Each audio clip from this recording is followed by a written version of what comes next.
Okay guys, tiada hari tanpa X-Mix. Okay, kat depan ni ada sebiji TTR Jet. TTR Jet kat ni dah beli S-Max Future One. Ni model baru ni. Dia pengganti dengan Z1. So nak tahu macam mana, jom kita pasang. Okay, kisah tadi dah settle pasang Future One dekat TTR Jet. TTR Jet, yang bestnya TTR Jet ni, korang tengok sini, nampak dia macam ada tempat dekat slot speaker ni.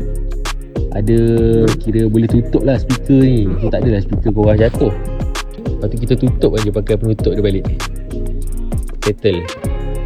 So kalau korang nak dapatkan Future One ni, model baru ni, apa lagi, tekan back kuning guys. Gerak lu.